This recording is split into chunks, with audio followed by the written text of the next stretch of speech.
appreciate you guys doing this. Hopefully you and your family are both safe through all this. Mm-hmm. Yeah, all good.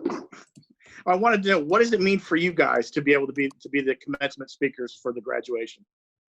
I mean, it means a lot, especially us being fellow alum and being how young as we are. I think that shows a lot. That shows what school thinks of us and what they think that we can bring to the commencement speech. I mean, it's a tremendous honor. I would never thought I would do a commencement speech right now, but we're truly blessed to be able to come back to UCF and be able to give them something that's on our heart, that's on our minds, that can be helpful for them. I feel like the best thing about it, it makes you feel good about the things that you have been doing, on and off the field. To be recognized, just to be in a situation or opportunity to be able to give this speech. So I feel like that was the best thing about it, and it makes you want to do more good things, for people, knowing that we have people looking up and watching. So like you said, it is definitely a tremendous honor just to be able to give this speech. Hey guys, Joe Kevner with Channel 9 here in Orlando. Real quick, can I get you to do me a favor and just adjust the shot away from that window? It's kind of making it's yeah, there you go. That's a lot better. For TV purposes, we'll be able to see it a lot better now. All right. And then my question for you is real simple. What will your message be to the graduates of 2020? I think my message for me would just be able to give something that's just uncut and raw. I want to give them from my experience. Like, I know they want to hear from us. They want to hear the speech from us. They want to hear it coming straight from our hearts and what we experienced. Our first couple of years, being an alumni of UCF, and just sharing that experience, showing that adversity and things that we went through, and not allowing that to stop us for our ultimate goals. I want to be able to share that with them, because everything doesn't come easy. Even though you graduated and you think that everything is on the up front and everything's going good, you got to be ready for adversity when things are not going the way that you wanted. And what is your mindset going to be? What is going to be the way for you to attack the next thing? Are you just going to let the adversity stop you from getting where you need to go and stopping you from achieving your goals? Or are you going to say, this adversity stop me? This is going to make me greater. And that's what I want to show them. With me, I know with him, in his story, talking about adversity and everything that we have been through, it's like it was perfect, but I didn't want to talk about the same thing. So I think the main thing I want to leave with them is just opportunity. I feel like the main thing, leaving college, you make the best of whatever situation that you put in. And, I feel like being a UCF Knight, all we ever needed was an opportunity to be able to show how great we really are, understanding how far they came already to be in the situation to graduate. And not forgetting that you sacrificed so much to be in this situation. So, after you graduate, no matter what's next, all you ever need is just that foot in the door, an opportunity to become successful and be great. And I want them to understand that this is all you ever need in life. If someone give you something, take full advantage of it and make it the best, opportunity that you ever gotten. So I think that's the main thing that I want to, leave with those guys, and people there. That's graduating is just take full advantage of every opportunity that you get, and you will for sure be successful. And then adversity comes with it, you can get past it. Guys, you've experienced a lot on and off the field since your UCF days. What's an important life lesson that you would share with people since your UCF graduations? I think the best thing to share for this moment is knowing when things get rough, being able to fight even harder. And I say that because, yes, it's a thing that's easy to say, but definitely, a task to do. And I really want to relate this message to them, because I want you to know is when something really gets tough and something get hard, you have to think, is this possible? Can I do this? And the question is, you asking yourself is, can you do it? But it's a yes every single time. Yes, I can do this. Yes, I can accomplish this. Yes, I can get past whatever's in front of me. And I want everybody to know is when things get hard, push even harder. Things get hard, people like to pull back and say, oh, I might not reach that goal. It seems a little far reach. Don't settle. Don't settle for things don't just settle for things that just won't be in your favor. Everything should be in your favor. You put your mind to it. Sorry for the mix up with the words and stuff, but whatever you put your mind to, you should be able to accomplish that, no matter if it get hard or not. When they get tough, just push even harder. Keep working, keep believing in yourself, you accomplish a lot of things. Yeah, and the one thing that I'll share, is a story. Coming from high school, going into college, I felt like I was that guy. I was on my high horse. Being highly recruited and come to UCF. Everything changed. I wasn't that number one guy. I wasn't, that person that everybody already knew. So I had to go through phases, to become my own. And, leaving high school, I felt like I knew who I wanted to be. I felt like I knew my worth. And as I went through my years, I think it's my junior year where I felt like I didn't know what I would do next. I didn't know if I wanted to quit football. I didn't know if I wanted to transfer. It was so much going through my head because I hit so many walls. And I forgot who I was. I forgot my worth. The situation when they sent my brother home. There's so many different things that went through my head that I felt like I wanted to give up. And like I said, I forgot my worth, forgot who I was, and I didn't know how to push through. And seeing my brother get the opportunity that he did get, he was the reason why I got through that situation. I remember, like I said before, all we needed was opportunity, and that's all he needed. And when he got it, he took full advantage of it, and it kind of motivated me, to remember the reason why I'm here, the reason, what I went through, what I sacrificed to be, at UCF to be able to play football. And, it took more, to understand that. And that's the story I will leave with it. I forgot my worth. I forgot who I wanted to be, but, after seeing my brother strive, and do so many great things when he got the opportunity to, it motivated me to find that, that person who I once was and continue to get back to what I know. And that's just pushing as hard as I ever did, my whole life. Guys, obviously this past weekend was the NFL draft. You know how that goes. And obviously it's a momentous weekend for a few of your former teammates, guys like AK, Nate Evans, Neville Clark got free agent contracts. Gabe Davis gets drafted. What was the best piece of advice that you got as a rookie when you entered the NFL that helped you, maybe progress to where you are now?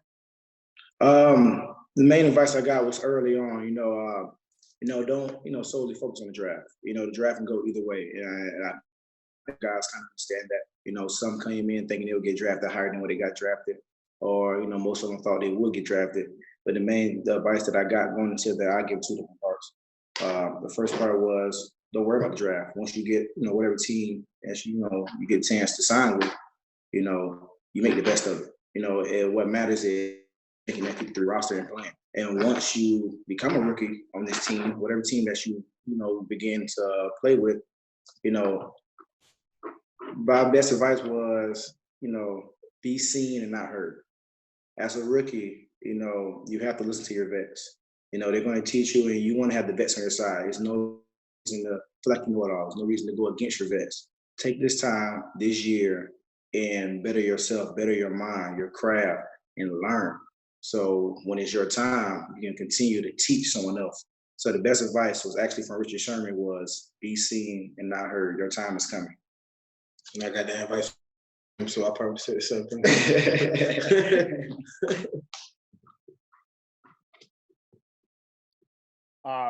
Guys, just real quick, I hate to do this one more time, but can you move slightly to your left just a little bit, just for TV purposes? Your face is kind of getting cut off on the screen. Thank you. That's perfect right there. But right now, the brand of UCF has never been higher. It's reaching a national level. What's it like for you guys to not only be embraced, but to really be icons of this university and the names that people talk about when they bring up UCF, given all your success? Bragging rights. Bragging rights. You can talk trash to a lot of people.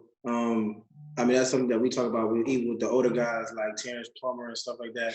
We have conversations with them. It's just like, man, you can talk about your school any type of way and be able to back it up and have facts and stats to say so.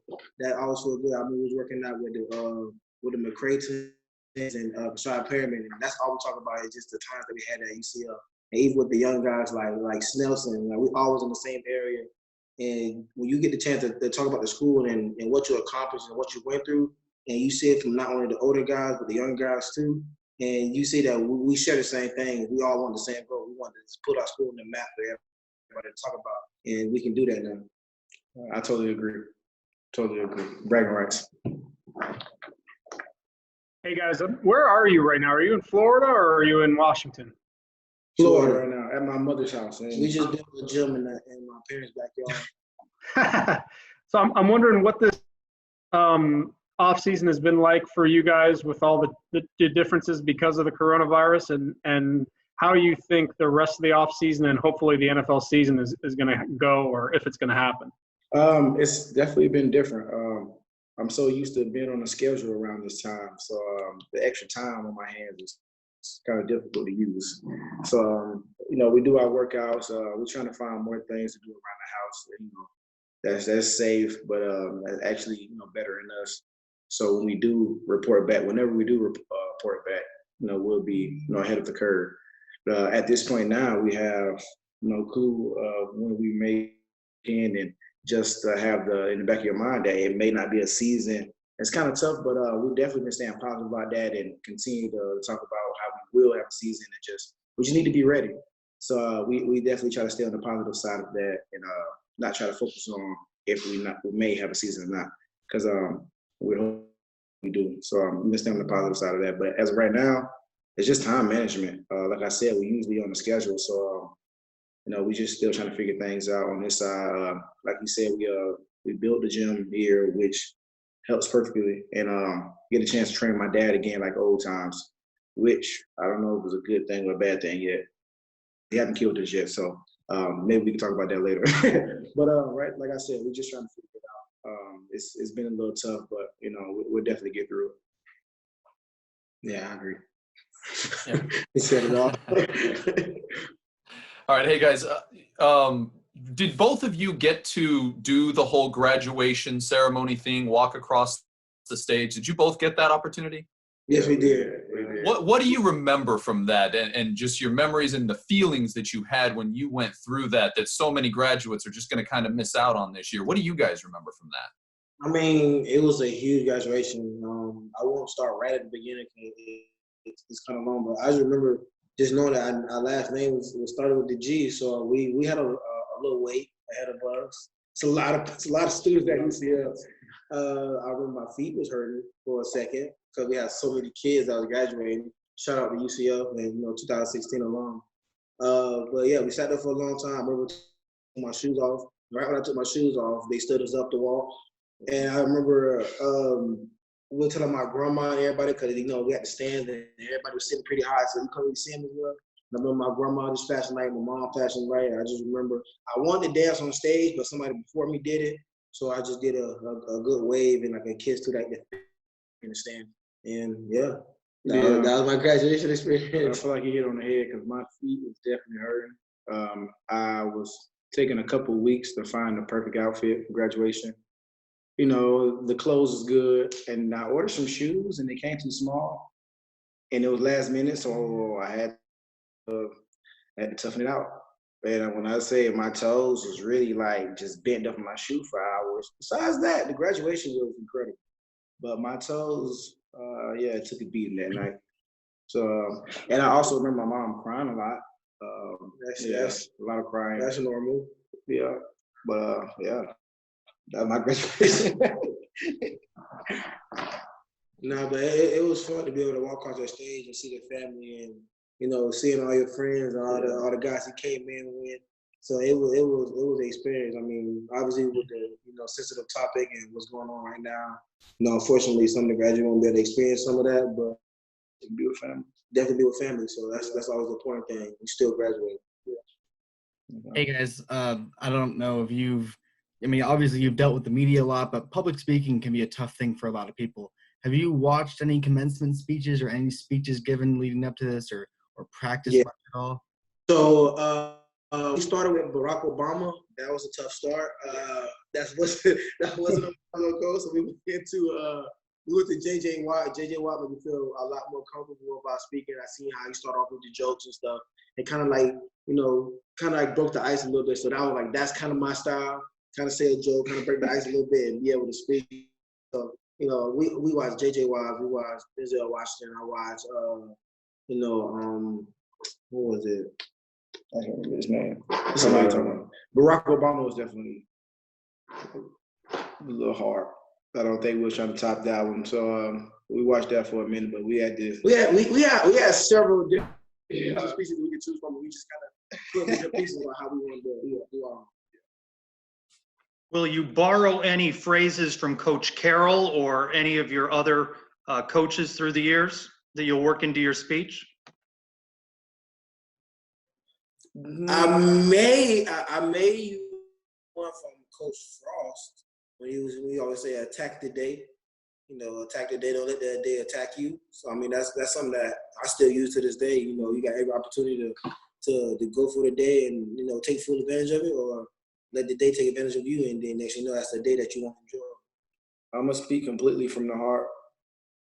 Whatever comes first.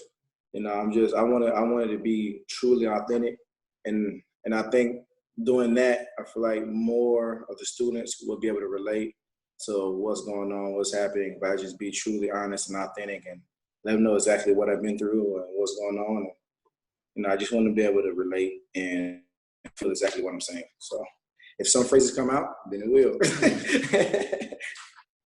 Guys, just having this opportunity to speak at UCF's graduation ceremony virtually, have you given some thought to just looking back on the last, 7, 8 years and how far both of you guys have come, looking back to 2012, 2013, you guys are committing and freshman season, and just how far you've grown just as adults in that time? Oh, man. So night and day for me. Yeah. I mean, it was a total difference when I first got there to now. I can say it's definitely 9 days. It's not even close. But there's one path I would say I would not change up. I mean, everything happened for a reason. So, everything I've been through, from the positive to, the adversity a part of, the last 7 years has been one amazing experience. And I think it's shaped me to be a great guy I am today. Yeah, and it's cool that you said that, because I think my mom, like 2 days ago, asked me, I think was actually looking for a house here in Florida, trying to purchase our first house together. And we were around through the neighborhood, some nice houses and stuff. And I remember my mom randomly asking, did you ever think you would be here? And it was just random. And I told her I honestly did not think so. And, like I said before, hitting the wall my junior year, so much that was happening.